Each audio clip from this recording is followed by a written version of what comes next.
Cate Blanchett and Sandra Bullock have made headlines recently by revealing their secret to maintaining young and healthy-looking skin. The duo have nicknamed the procedure the penis facial due to the fact that the serum used in the process is derived from the foreskin of Korean babies. Known officially as the Hollywood EGF, epidermal growth factor, facial, so-called penis facials have earned the nickname not just because the process smells like sperm, but because it requires a serum derived from the cells of the foreskin of newborn babies. What's more is that not only are they publicly admitting to the use of mutilated baby penis parts to look younger, but they are celebrating it.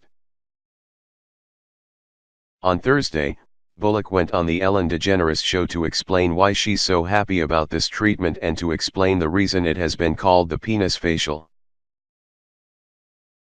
As if to imply babies across an ocean don't matter as much as babies here, the serum, Bullock tells DeGeneres, is an extraction from a piece of skin that came from a young person far, far away.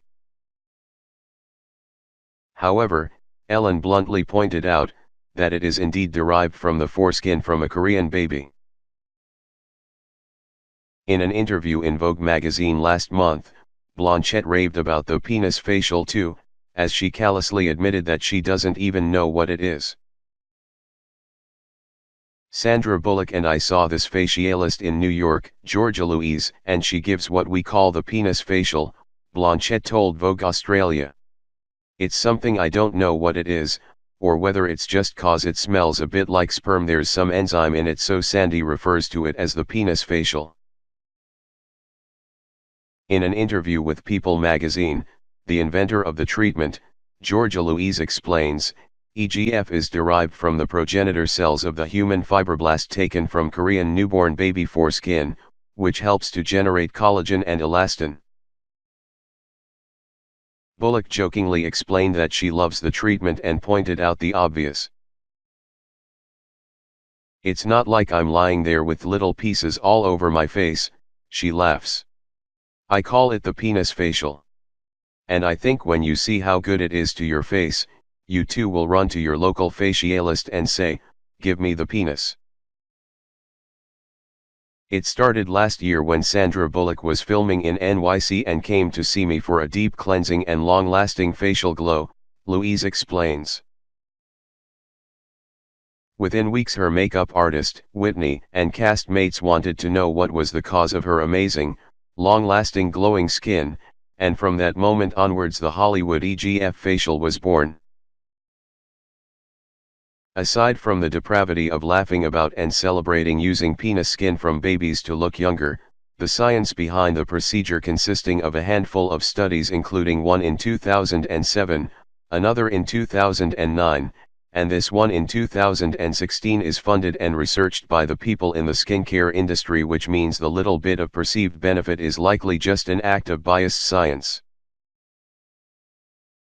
In spite of the lack of evidence that this treatment works, foreskin care use is on the rise. I have text threads which would blow your mind from celebs, asking for the penis treatment all the time now, Louise explained. Those stars seeking this penis facial treatment publicly include Katy Perry, Alexander Wang, and Anna Wintour. Georgia is a miracle worker, Emma Stone is quoted on their client list. The best facialist in the world. Gucci Westman raved. Although the process involves cloning the cells of the foreskin to reproduce the serum, the fact that it relies on a process like circumcision is brutally inhumane, and laughing about it like it's some trendy new fad speaks to the nature of the Hollywood elite. For those who may be unaware, circumcision is an unnecessary procedure that is painful and can lead to complications, including death. Not a single organization in the world currently recommends it, yet it continues to happen based on societal norms stemming back to utterly horrifying religious practices. As Dr. Christ Lane Northrup, MD, points out, circumcision was introduced in English-speaking countries in the late 1800s to control or prevent masturbation, Similar to the way that female circumcision, the removal of the clitoris and labia, was promoted and continues to be advocated in some Muslim and African countries to control women's sexuality. Circumcision's ancient roots are just as disturbing. When a baby is circumcised, an anesthesia cannot be used because of the dangers of the interactions in an infant.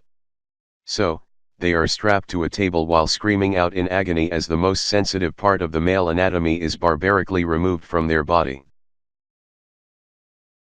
As Americans cheer on the wars in the Middle East, lambasting the few areas in the Muslim community who carry out the barbaric act of female circumcision, the American elite are using the foreskin from male babies as a means of looking younger, and they're loving it.